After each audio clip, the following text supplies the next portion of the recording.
进入最后要付上他生命的代价来救赎我们生命的罪，我们也要与主一同来走这条十字的道路。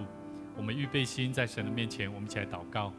主耶稣，我们感谢你，感谢你让我们能够带着一颗愿意谦卑的心来领受神你的话语。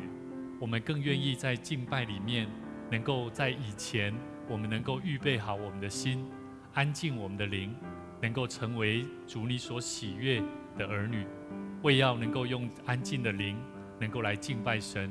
我们相信神你要将丰盛的祝福智慧赏赐于我们，恳求你再次带领我们以下的时间，让我们不仅在现场的礼拜的弟兄姐妹，或者是在观看直播的每一位弟兄姐妹，我们都能够从主你那边能够得着圣灵的感动，能够一起来预备我们的心来敬拜主。谢谢主，我们在你面前献上感谢祷告，奉主耶稣基督圣名来求，阿们。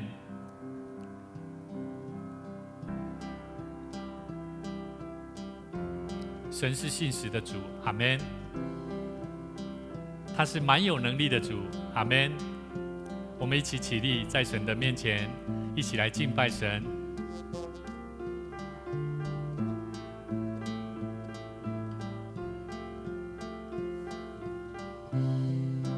信是主，蛮有能力和能力，你话语带来盼望和生命，创造主，万物都在你手中，你来到这世上为心拯救，找到你，我心不再恐惧，触摸你的医治。耶稣，你是我一生的主，感谢你为我成就的事，敬拜你用心灵和诚实。耶稣，你是我唯一爱慕。我们在神的面前再次来宣告，用信心的宣告，他必定听我们的祷告与呼求。我们一起来说，信实的主，信实主，满有权柄和能力，你话语带来盼望和生命。他是创造的主，创造主，万物都在你手中，你来到这世上为心拯救，找到你，我心不再恐惧，触摸你，我必得着医治。耶稣，你是我一生的主，感谢你为我成就的事，敬拜你用心灵和诚实。耶稣，你是我唯一爱慕，找到你，我心不再恐惧，触摸你，我必得着医治。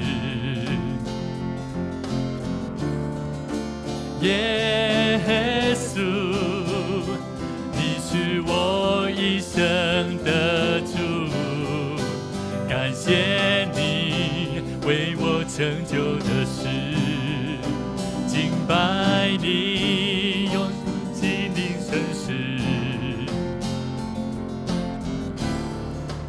耶稣，你是我唯一爱慕。无论山有多高，无论山多高，海洋多宽广，都无法阻挡神爱的力量。你双手拥抱，用信心宣告，恩典已临到。我找到你，我心不再恐惧，触摸你，我必得着医治。耶稣，你是我一生的主，找到你，我心不再恐惧，触摸你，我必得着医治。耶稣，你是我一生的主，感谢你为我成就的事，敬拜你用心灵和诚实。耶稣，你是我唯一爱慕。耶稣，主耶稣，我们向你呼求感谢。主啊，当我们呼求神的时候，主啊，我们晓得你是信实的主。主啊，在我们心中有许多的难处，但我们倚靠神，我们相信你是信实的神，你是听我们祷告的主。在你里面，你有能力，你有权柄，是要叫我们的生命能够得着盼望与生命的永恒。主啊，我们恳求神帮助我们。虽然在这世上有许多的难处，有许多生活上、心灵上的困难，但是我们晓得，唯有依靠神，我们到神的面前来，主，你必定叫我们平安与喜乐。谢谢主，我们在你面前，我们要信心的宣告，我们的生命能够依靠神，得以刚强壮胆，为主而活。谢谢主，再次将我们今天晚上的敬拜从头到尾，愿神你的灵就与我们同在。祷告，奉主耶稣基督圣名来求，阿们。跟你旁边的弟兄姐妹，前后左右弟兄姐妹说：愿你找到耶稣。愿你找到耶稣。我觉得找到耶稣很重要，对不对？请坐，请坐。我觉得耶稣的原文叫做救世主，他不仅能够帮助我们的生命得着盼望，重点是我们的生命得救。那我们一起在这边，我们也一起来做奉献。基督徒，我们一起用奉献，为要能够荣耀神。如果你不晓得奉献，你没有感动的时候，那你可以不用奉献。那我们一起在神的面前，我们用奉献，为要能够荣耀神，是因为神赐给我们能力与智慧。我们也透过行动来见证神。如果你是在观看直播的弟兄姐妹，也欢迎你去找就近的教会，将你的行动、你的奉献能够带到上帝的教会。我们一起起立，我们一起来唱奉献的诗歌，奉献我们心所有。我将所有献与耶稣，甘心乐意全奉献。我要时常爱主靠主，天天活在主面前，全所有奉献，全所有奉献，献给爱我尊贵救主。有奉献。我将所有献于耶稣，我竟完全献于你。求主赐我爱心能力，更赐我天上福分，全所有奉献，全所有奉献，献给爱我尊贵救主，全所有奉献。我们一起来做奉献宣告的祷告。我相信凡事都是上帝所创造，他拥有赏赐与收回的权柄。此时，我愿意从你所得到的恩典，用感恩与敬虔的心，奉献在你面前。求主在我每次甘心乐意的奉献中，操练我更加顺服委身，分别我的生命。我相信奉献是栽种丰收的种子，我深信奉献是实践基督的生命，我确信奉献是生命主权的交托。求主按照你的信实与怜悯赐福我们，保守你的教会，坚固你的百姓。奉主耶稣基督的名来求，阿们。请坐。牧师在这边来做我们教会的消息报告。我们这个礼拜明天是棕树主日，也是我们在纪念耶稣即将受难的开始，所以也请每一位弟兄姐妹，我们预备心，能够与主同走这条十字架的道路哈。我相信这是一个不是我们看耶稣在走十字架道路，我觉得我们现在活着的基督徒也应当学习像耶稣一样背起十字架，能够在这社会，在我们的生活周遭，能够像耶稣一样走出有爱的生命哈。那我们在3月28号晚上呢，我们会召开小会不是3月28号是我们的第3小区的联合圣餐礼拜了哈。我们会去到大湾教会，那也请我们如果有想要去参加的也非常欢迎每一位弟兄姐妹都能够一起去参加。我们在6点40分会在教会集合出发，去到大湾教会哈。那我们下主日3月31号是举行复活节的赞美礼拜，那我们那一天也会举行第2次的圣礼典，我们首主的圣餐。那我们当天也有我们的新天执事的就任，以及金会姐妹的落户入籍仪式哈。那我们请关心代祷。那我们在下个礼拜天，我们在礼拜结束11点到12点，我们举行新楼医院的健康讲座哈。我们这次要认识肠胃疾病哈。牧师简单介绍，其实我们东方人哈，特别是肠胃疾病比较多哈。那我觉得我们可以好好来认识看看，到底怎么样保护我们的肠胃哈，这最好的吸收的一个器官哈，我觉得让我们得着更好的生理上的健康哈。那我们求主帮助我们，我们在每周四的礼拜四的早上10点到11点有举行吉他班，也欢迎每一位，如果你有兴趣参与这个多元的侍奉工作，牧师期待牧师在指导每一位弹吉他的弟兄姐妹，都会期待你们都能够在教会，甚至在上帝的国度里面，你们透过音乐来服侍神，来荣耀神。那我们相信，我们都能够做一个侍奉神的好管家了哈。那也祝福我们在参加的这个礼拜四的学吉他的弟兄姐妹哈。那今天牧师要跟大家分享一个主题，叫做培养热忱的教会文化，有信心的乐观态度。那么我们晓得最近我们了解到这个，我接到一个同工一个电话他告诉我说，牧师，这3、4月我的心情非常的不好。我就说怎么了？他就说因为这个太多的这个妈祖的信徒啦。那我就说不会啊，妈祖的信徒他们也是很希望得着平安呐所以你为什么那么难过呢？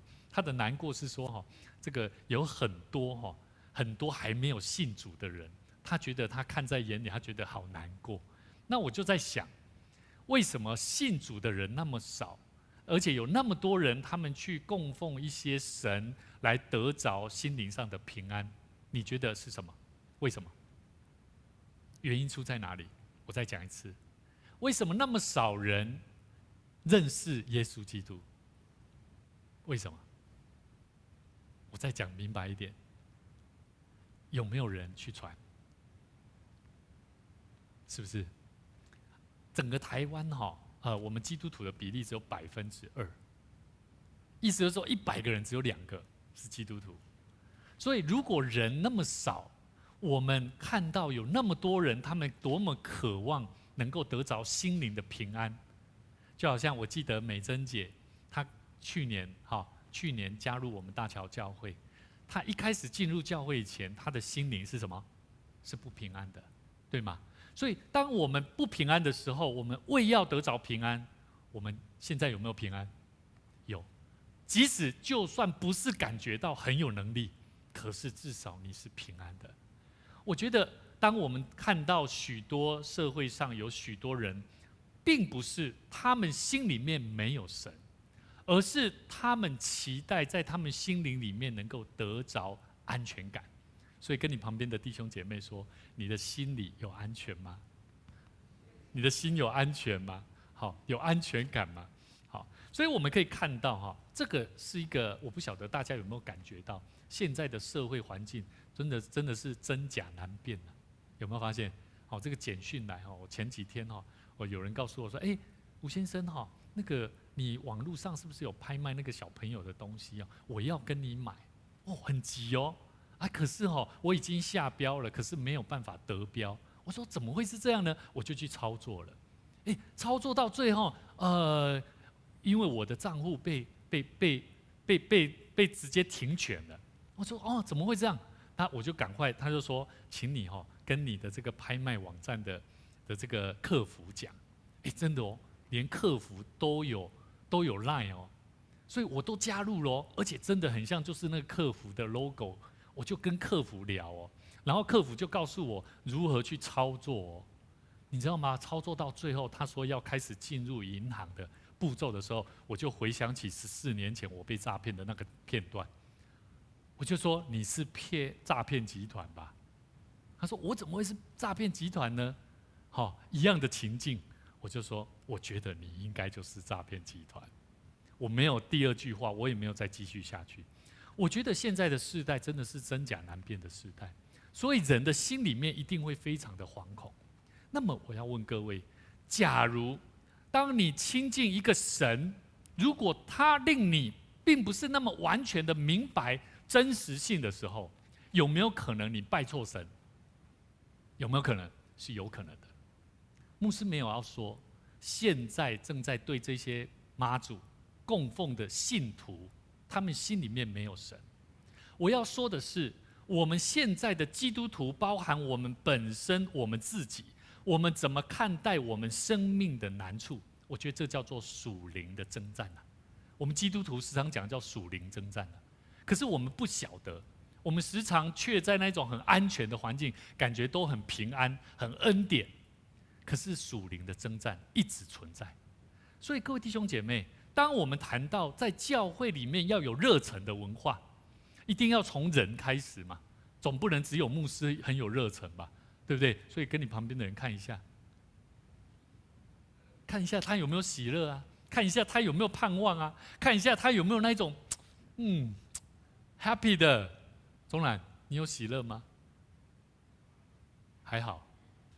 他今天我们小朋友运动会，哇，他让牧师很感动。他说牧师泽恩他们几点要比赛？穆恩几点要比赛？我来学校看我的老师。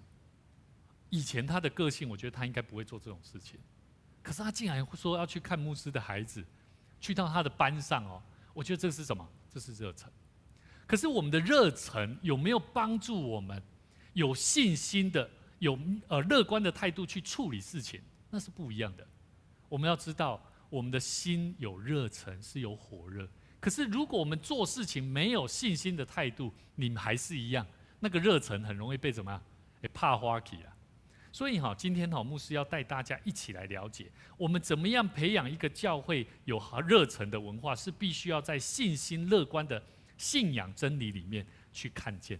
我要问各位，当你看见这些人信众他们在供奉、寻求妈祖神明的医治保守，那么我要问在座的基督徒，在座的信上帝的人，你觉得你认识这位上帝是真实的吗？你认识多深啊？你可以讲出一个具体的吗？当我看到那一些他们为了要得着医病医治，他们看到妈祖是往前冲，不管3721，就是往那边冲，往他的脚底下冲。如果不信的人会说他们在干嘛？可是信的人在他心里面，他多么的渴望。所以让我看见圣经里面有许多，当有人上个礼拜牧师分享到2个盲人，当他们盲人，他们是听到耶稣来了，他们是听到耶稣的声音，他们就往那边走，冲去啊，那是一种火热啊。可是我要问各位，你相信上帝的真实性有多少？以赛亚书43章11节，唯有我，以赛亚先知说，上帝说，唯有我是耶和华，除了我以外没有救主。什么是救主？就是要救我们生命的主。所以各位弟兄姐妹，如果圣经都这么明确的告诉我们，那么我们敢不敢勇敢的去告诉别人，你所信的这位上帝、这位神，可能他的真实性大有问号？你敢不敢？我曾经研究过，有同学朋友告诉我说，那时候说委员啊，你时常都去教会啊，你觉得你的上帝是真的吗？我说真的。他说你怎么证实？因为我从他创造圣经里面的创造里面就真实的真的，我们世界都有这些东西啊。他就说，那你怎么说我的神是假的呢？我就说因为有一点我无法理解，为什么你们的神要开光啊？你们知道做偶像玩雕刻玩，他们要做什么开光仪式？而且开光是谁开光？是人还是神啊？是谁？你们知道是谁吗？就是人啊！人拿一个东西去把它开光啊，开光了以后说它是真的，它活了。我无法理解，真的我无法理解。或许如果在观看这个直播里面的弟兄姐妹，如果你曾经过去是一个民间信仰，有雕刻过这样的偶像的，你有做过开光的，你可以告诉我。我无法理解，按照科学理论我无法理解。所以我告诉我的同学朋友，我就说这绝对不是真实的。一个神他绝对不是透过人把他创造雕刻出来。唯有圣经里面说，唯有我是耶和华，除了我以外没有救主。所以我要问各位，你的生命要得救，要透过谁？透过谁？上帝。大家好像不太敢还是不该敢讲从现在开始，我们要开始学习去讲看看。我要告诉你，我们刚刚在唱歌，信使的上帝，他蛮有权柄，还有什么能力啊？你相信上帝的权柄跟能力是要带给人能力吗？你们觉得牧师有没有权柄啊？有没有？有讲话权柄呢。我们时常站在这里讲话我们时常要想说，主啊，你要让我有信心讲这些话的时候，我是有信心盼望的。如果我没有信心盼望，你看我讲话你也看得出来，不是吗？所以我要问各位，如果我没有办法理解这位上帝是真实的，我如何告诉各位？那么我也要问你，如果你是已经得救受洗的基督徒，你如何没有能力情况下来敬拜上帝？我无法理解。所以牧师期待你们一定要对你们自己的生命所认识的这位上帝，我再讲一次你们的生命所认识的这位上帝要有生命的能力与果效。所以跟你旁边的弟兄姐妹说，期待你的生命靠主得着能力，期待你的生命靠主得着能力。雅各书2章19节说，你信神只有一位，你信的不错，就是说你信的是对的，你信神只有一位，这是正确的。鬼魔也信却是战战兢兢的。我要问各位，请问你是战战兢兢的，还是我相信他是只有那么一位？他的意思是这样如果你是战战兢兢的，就像牧师问你，哎呀，好像不太敢讲呢，你可能是属于战战兢兢的，因为魔鬼也是这样，鬼魔他也信有上帝啊，可是他为什么叫战战兢兢的？战战兢兢的就是说，他知道上帝会对他们施行审判，对魔鬼、对人、对罪恶实行审判，但是他们仍旧不顺服神啊。基督徒有没有这样？有。当牧师说你要喜乐，靠主得胜喜乐，靠主有能力，你可能在这边跟着牧师叫你说的，可是回去以后你不靠神的能力，你也不倚靠上帝，你也不祷告，你也不灵修，那我告诉你，你就如同这句话所说的，鬼魔也信，却是战战兢兢的，因为他们不顺服啊。所以各位弟兄姐妹，如果你的心不愿意顺服，你跟鬼魔一样，你也信啊，可是你是战战兢兢的，你的生命会有许多的难处。所以一个真神，好，雅各书2章20节说什么？他说什么？虚浮的人啊，你愿意知道没有行为的信心是死的吗？所以我问各位，当你的生命没有信心的时候，甚至有了信心也没有行为，你就是属于虚浮的人，虚假又浮夸的人。什么叫虚假？你爱主吗？我爱。你爱那位人吗？我讨厌，我不喜欢。这就虚浮的。你说你有爱，可是你却对这样的人，你却不想要关心与行动。我要告诉各位，这是多大的罪！虚浮的人。所以各位弟兄姐妹，圣经里面讲，你有信心依靠神，可是你一定要有信心去爱你身边的人。可能身边的人是你的家人，是你的朋友，他的行为多么的糟糕，你还是要爱他。这就是神所赐给我们的信心。容不容易啊？很难，非常难。可是如果你不这么做，你就是虚浮的人。因为你的信心里面你没有能力，懂了吗？我觉得一个信上帝的人，他的心不是对上帝有信心而已，他是信上帝有信心的能力，帮助他的自己生命会得着改变的。所以各位弟兄姐妹，我们要了解，我觉得可能有一章那个没有放上去我觉得我们的生命里面你要问自己，你的生命有没有假平安呢？有没有可能是假平安？有，平安平安。可是每次只要牧师来的，那个你这个礼拜你的事工做得怎样？你的功课做得怎样啊？他马上就说没有平安的，很怪。明明嘴巴在人面前说平安，可是却怎样？真实性你的生命是没有平安的。有没有假的爱心？有。好，牧师原先要用几段圣经，3段圣经节跟大家分享。假爱心有没有？有。有人说有爱心，就像刚刚牧师讲的，你说你有爱心，可是问题是你行不出来。有没有假的信息？也有。所以各位弟兄姐妹，我们一起来看假平安，圣经里面有说到耶利米书8章11节说，他们从最小的到最大的，都一味的贪婪。从先知到祭司都行事虚谎，他们轻轻忽忽的医治我百姓的损伤，说平安了，平安了，其实没有平安。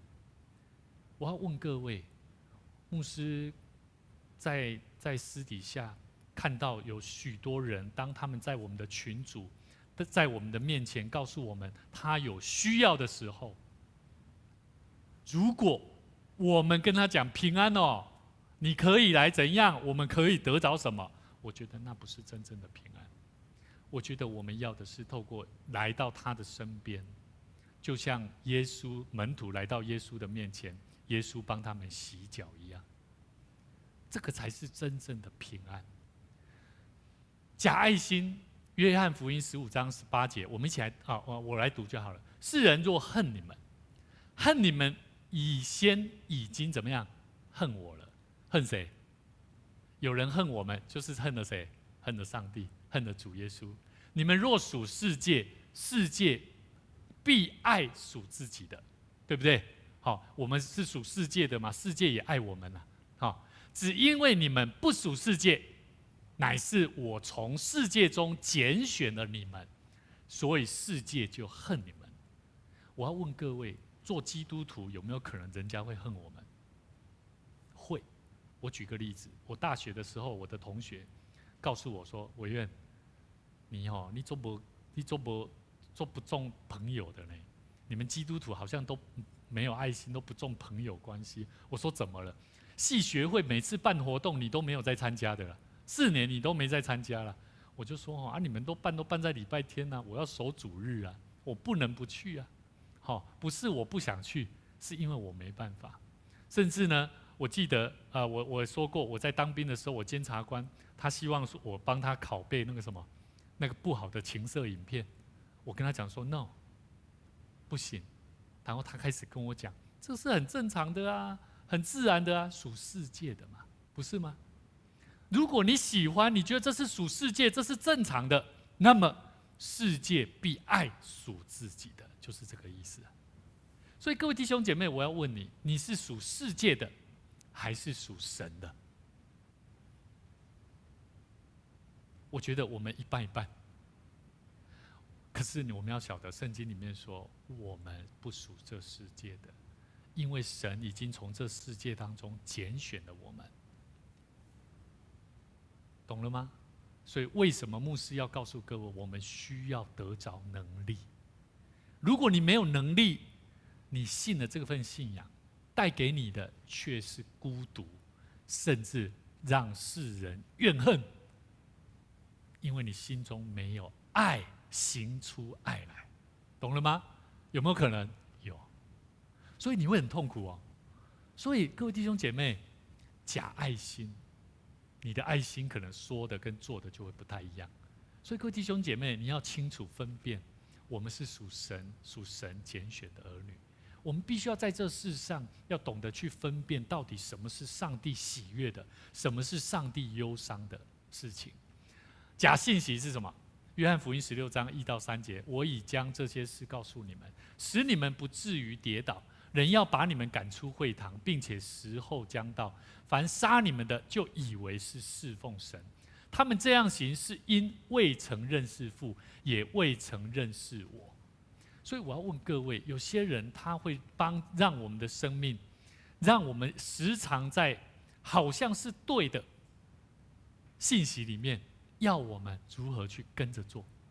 可是实质上，我们却必须要明白，他们没有认识神，他们的话语你要了解是不是出于神的，就是圣经。所以各位弟兄姐妹，假信息是有的。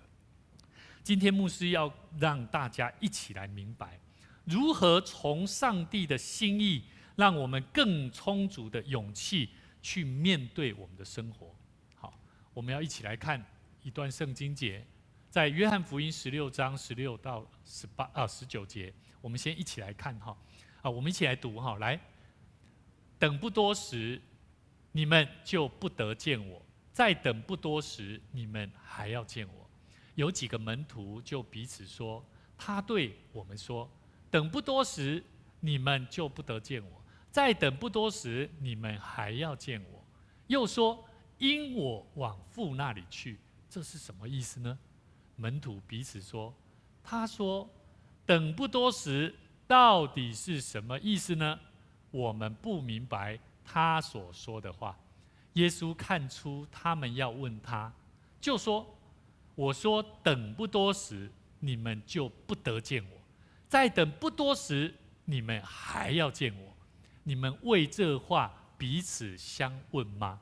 好，这段话很特别哈，是出自于圣经里面救主耶稣，他准备要离开门徒，要离别世上的一个预告。也就是说，他准备要去受难、钉死十字架的时候，他特别提到，对门徒说：等不多时，你们不得见我；再等不多时，你们还要见我。好，第16节，这是耶稣讲的话。可是门徒呢，就觉得说：那耶稣在讲什么啊？他明明现在就在这里，为什么不多时他就怎样，不多时他就哪样？我们要知道哈，一群人他看见耶稣是有能力的哈，他会觉得怎么样？他会不会很倚靠耶稣，倚靠这个人？会不会？他会医病赶鬼，他会使那个掰开起来行，瞎眼的看见，死人复活。这种人有没有能力？很好，我很想要跟着他，而且他还可以把水变成酒，好像可以把钱变出来一样哦。所以呢，耶稣说：“等不多时，你们就不得见我了。”可是他们无法理解，因为耶稣即将要去受难。可是呢，再等不多时，你们还要见我，是说预告他要怎么样复活。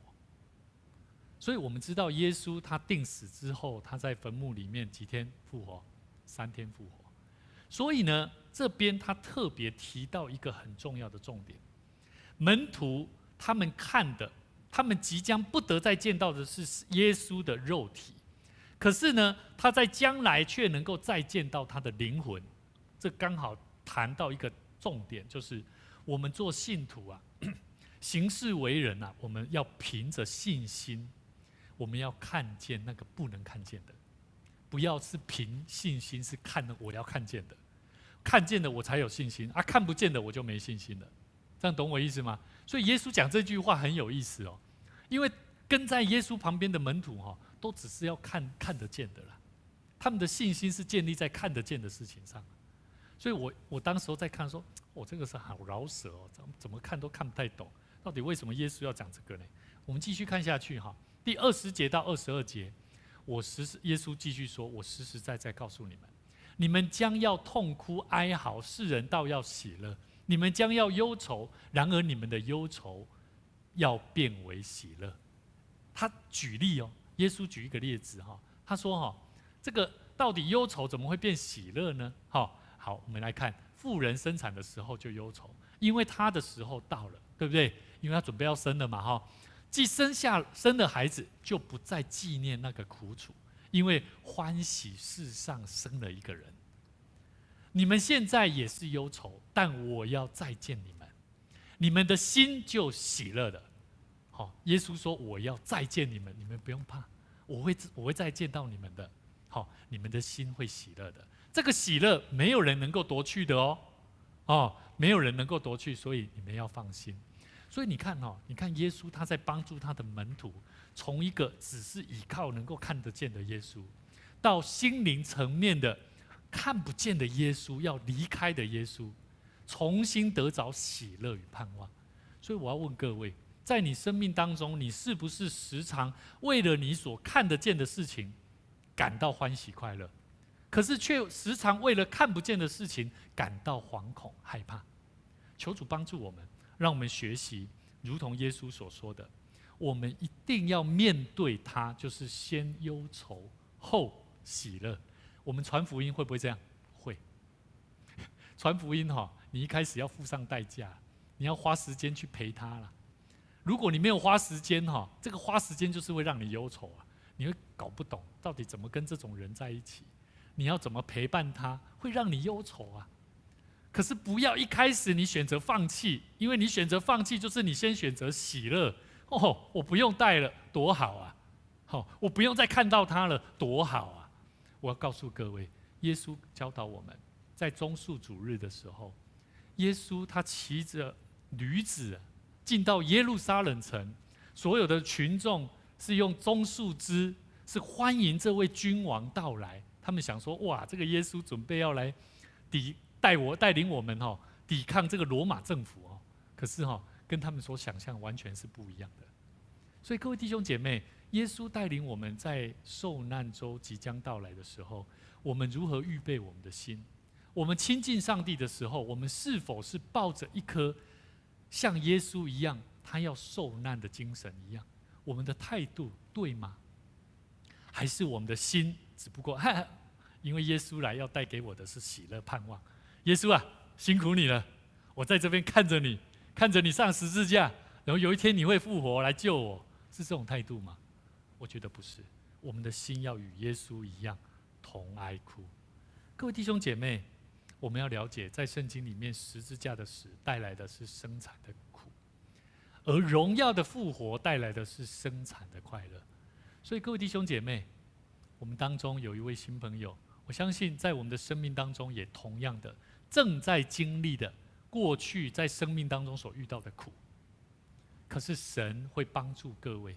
当你现在可能还没有走出你那个像十字架的那种苦难，其实那有些时候是要到死，要切割的呢。你要面对人，你要做很多的思考，求神帮助的智慧。那个过程是就像生产一样的痛苦，可是求神帮助我们。当我们经历过那个过程，荣耀的复活会带给我们生命，就好像生产的喜乐一样。所以，凡肯有份于基督的生产的痛苦的，我们就有份于能够在基督的生产快乐上面有份得着荣耀。所以加拉太书4章18节到19节说什么？来，我们一起来读哈。来，在善事上常用热心待人，原是好的，却不单我与你们同在的时候才这样。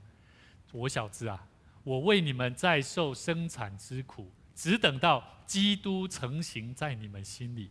保罗对加拉太的居民，这位弟兄姐妹跟他们说，在好事上啊，你们要保持着热心待人的态度啊，这是好的。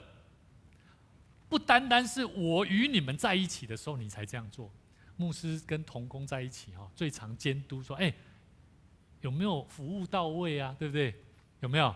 可是如果牧师跟你讲的时候你的热忱有，不是我跟你们在一起的时候才这样啊。要我不在你们身边的时候，你们还可以这样啊。这就是保罗在18节所讲的了。不单单是我与你们同在的时候才这样啊。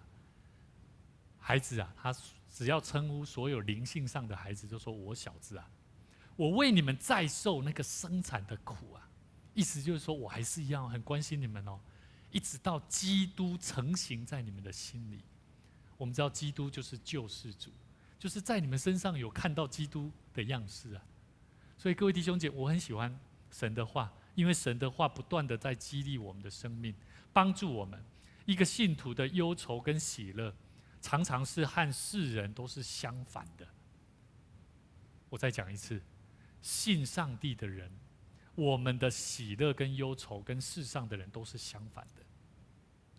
我举个例子，世人他们大部分很容易乐极生悲，有没有？有没有听过乐极生悲、喜乐无常？有没有？可是我们基督徒在谈喜乐跟忧愁不太一样乐极生悲、喜乐无常，到最后人会怎么样？忧愁，这就是属世上的。可是基督徒面对的虽然会有忧愁，可是却会变为喜乐。耶稣受难，我们基督徒难道不也是一样痛苦吗？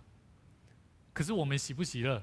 因为我们知道耶稣要救我们的生命，这是上帝的计划。所以当我们自己生命当中有苦难、有问题、有困难的时候，我们都不会怕。你有没有发现基督徒都比较不一样？而且好像他明明就没有钱了，甚至他好像有困难了，他好像脸还是抱着喜乐。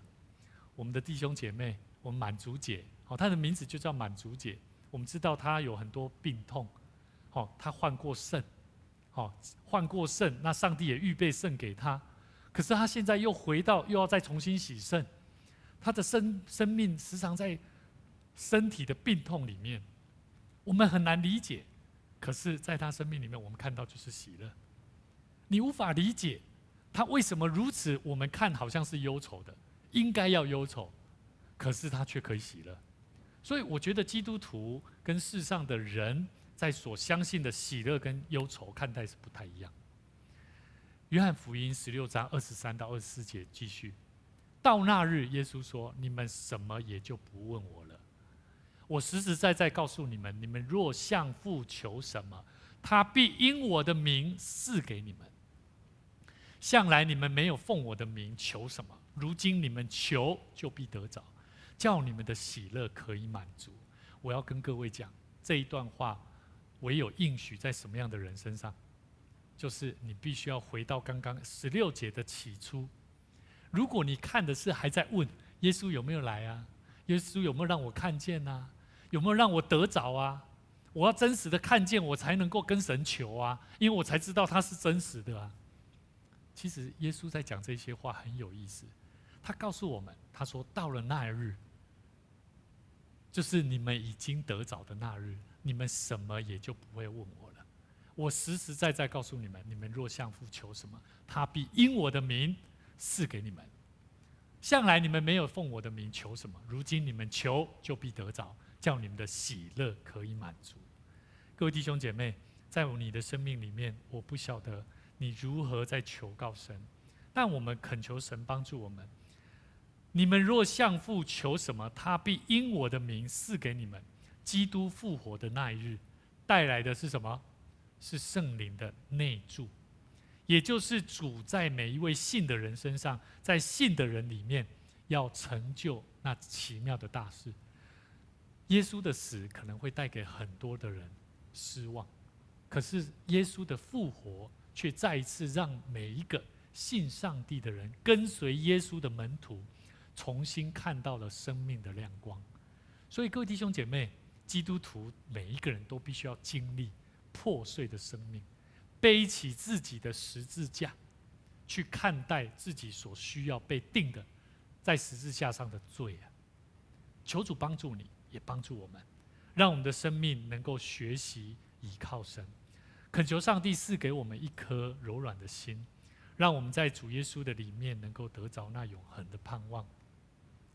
约翰·欧文这16世纪的神学家说过一句话，他说，在这个世界上，上帝对人最大的审判就是使人心刚硬了。什么意思？就是使人心刚硬的事情啊。人不会想要去教会，不会想要奉献，不会想要感恩，不会想要认识人，是因为什么？难道不就是心很硬吗？就这么简单啊！今天我说钟南学生啊，好好念书啊。如果他就是死都不打，都不念书，心硬不硬？心就是硬了。上帝会不会审判？会。每一个人都时间都一样，24小时。可是如果神要赐给你，你却不要，那你心硬不硬？硬啊！所以我很肯定他说这句话，在这世界上，上帝对人最大的审判，是你把那个该改变的事情你不改变，你的心硬，我就偏偏就是这样，看你能够把我怎样。可是我们有一天都要跟上帝交账哎。当我们要跟上帝交账的时候，我给你旁边有天使哎，他告诉你不能这样做哎，可是你偏偏为什么还要继续这样做？心硬不硬？还是在心硬啊？所以不是没有人帮助你，是你心的问题。所以我非常喜欢他说这句话：上帝所传递的生命真理，是我们要好好去感受，上帝是否真实的存在。而当你能够体会到上帝真实的存在，你就会体会到你的生命如何带来极大的力量跟帮助啊！所以，如果你的生命感觉到不到那种帮助跟力量，那么可能你的心里面对这位上帝的真实存在，你的信心不够，你的相信这位上帝的能力还不太够。这样懂了吗？这个逻辑是显而易见的。所以，如果你的生命需要得着更大的帮助与力量，我希望你好好去认识这位上帝，他的真实性就是从圣经好好读经，好好去看见上帝如何救世上的以色列百姓，帮助我们现在可以从圣经里面去得着上帝的智慧。我们所领受的福音需要把三位一体的上帝对个人、整个生活还有世界的关系都要纳入进去，懂吗？不是只有你个人得救，你受洗了就好，一定要跟你的生活、跟你的工作、跟人的关系。所以你要去跟人和睦，你要去求神给你智慧，帮助你有足够的爱心，与人建立良好的关系。唯有这样，你才能够真正认识到这位上帝。这样懂了吗？因为这是上帝要我们做的。因为呢，人得救不仅是享受上帝的赏赐福分，还要遵守主的2大诫命哦。哪2大诫命？第一个，尽心尽力尽心尽意尽力爱上帝，对不对？这就是侍奉上帝嘛，我们都会。可是还有哪一句话？耶稣说什么？第二大诫命就是爱人如己，爱你的邻舍如同自己。所以我觉得很简单，可是容不容易做到？非常难。所以我要问各位，当你还在发现你的能力不足，你就要去重新回想这2个诫命。你爱人多少？你爱上帝多少？求主帮助我们，让我们的生命能够真正的去明白神的心意。中马田医师也是一位牧师，他说过，我们所喜欢的并不是数字，而是真理和又真又活的上帝。好，所以求主帮助我们，让我们时常从神的话语里面去得着更丰盛的恩典与祝福。我们一起同心来祷告。主啊，我们渴慕你真实的神性，真实的存在，真实的能力与信实显明在我们生命里面，让我们与主你的生命相遇，看见神你真实的作为。当我们的生命真实体会到主你与我们同在的时候，我们相信主你真实的帮助与能力会显明在我们的生命当中。恳求你继续带领我们，保守我们的心，胜过在这世上我们所看的一切。我们相信我们的智慧要靠主得胜，更有智慧来走前面的道路。愿主你做我们脚前的灯，路上的光，显明神你的心意，让我们背起十字架的道路，学习跟随耶稣基督，为这世上你所托付的使命，爱世上的人，宣扬主你的福音，让神的国度、神的福音、救人的福音、真实的福音带到每一个弟兄姐妹身上，带到我们的朋友，带到我们的亲人身上。谢谢主，我们在你面前献上感谢，也求主你继续带领在今天第一次来到我们当中的精灵姐妹，也求主你赐福她，保守她的身心灵，让她时常在神你的话语里面认识上帝，得着平安，得着喜乐。也求主你赐福她，在她肚子里面的孩子保有神你的托付的平安，让她的心里面时常祷告，经历神的看顾与保守，看顾他的每一个孩子，看顾他身体，看顾他前面的所作所为，都能够荣耀神。谢谢主，我们在你面前献上感谢，也求主你继续带领，在下个礼拜每一个要参与考试的国中生、高中生，也求主你纪念他们，让他们在学习敬畏神的道路上面能够得着智慧的心。我们相信我们的生命学习到敬畏神就是智慧的开端，让我们的生命能够得以荣耀神。祷告奉主耶稣基督圣名来求，阿们。愿主赐福大家，在每周六的晚上6点半到7点20分，我们一起同心来敬拜神，一起领受生命的祝福与恩典。愿你平安。